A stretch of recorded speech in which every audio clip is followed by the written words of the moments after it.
Would you say that there was a lot of crime in Cerritos at that time, or it was like suburbs? No, it's hard to say when you're a kid because I mean I don't know the statistics on it, Hmm. but I mean it wasn't the ghetto by any stretch. Um, it was surrounded by like active neighborhoods.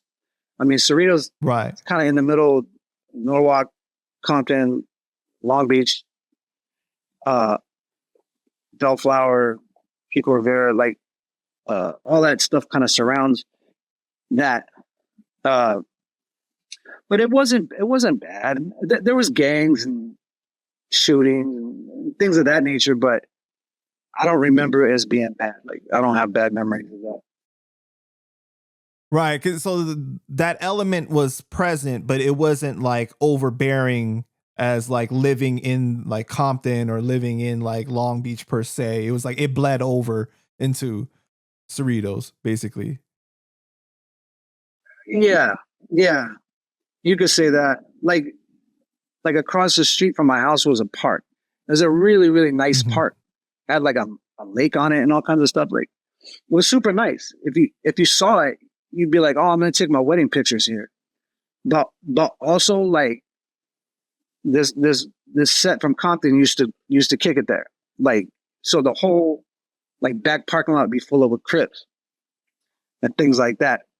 And like gang fights would go down over there and things like that. So it was kind of disguised a little bit, but that's LA in general. Like LA, just like say somebody from the East Coast, they'll say, "Oh, this shit looks nice." You know, like how could this be bad? And that's kind of the setup. That's why they always get got when they come over here because they don't think they're in any kind of danger. So that's kind of like where I grew up. It like Cerritos kind of looks like every other neighborhood. You know, People but get fooled by the palm trees and everything like that, and they exactly don't realize that people could get the drop on you at any second, pretty much. right, 100% like that. Yeah. You know, it's just it's Southern California shit. Like any neighborhood in Southern California is basically the same. There's a little bit more of it in some places and a little bit less in others. I've also lived in places that were great neighborhoods. I lived in San Dimas. Like San Dimas was great, but there's gangs in San Dimas too. Like I mean, I've lived in really nice places and I've lived in not so nice places. That's the way it They was goes. doing water buys. They was doing water buys at Raging Waters and stuff like that in San Dimas. What? That's how they was pulling up. Probably. Shout out to San Dimas. Yeah, for sure, man. So you started out breakdancing, right? Yeah, yeah. Just like How nice were everybody. you? Like, are we talking like you was spinning on your head nice? Like, like, or you was just like doing some floor work kind of? No, I wasn't that good. Like I was just doing it because like everybody was doing it. I was more like because like Michael Jackson. I was trying to be like Michael Jackson, like moonwalking and stuff. I used to dress up like Michael Jackson. I dressed up like Michael Jackson for Halloween one year. Um, so like Michael Jackson was in the pop in and stuff. I really like pop in. I wasn't so much of a breaker, more of a popper. Got you. Okay. Well, I was whack anyways though. You got to start somewhere, right? Right. So, were you into graffiti too? Yeah. I'm still in the graffiti. How was the graffiti scene with the gang element in LA at that time? At that time it was kind of separate. Like people did graffiti. Like not there's other like everybody thinks everybody that does graffiti is like some b-boy wearing shell toes and gazelles.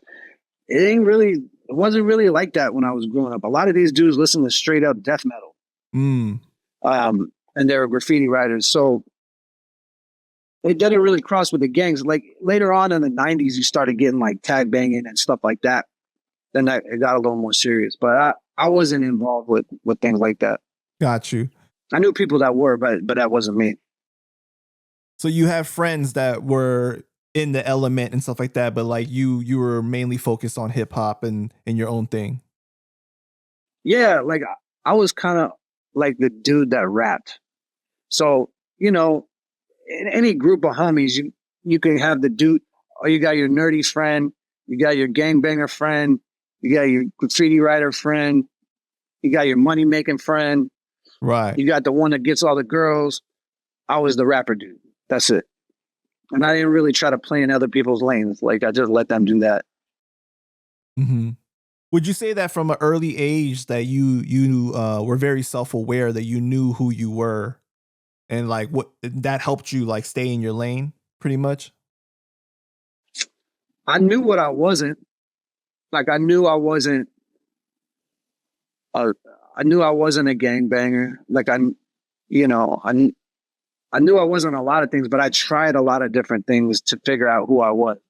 So everybody goes through that time in their life where they're not really sure what they are. So they get influenced by what's going on. And, you know, you try your hand at certain things and, you know, it guides you to where your natural path should be. Right. Like like my point is like, you know, everybody's a gangster till real gangsters show up. That's true. So, and that'll tell you right there that this ain't for you, you know. And I've done a little bit of that, you know.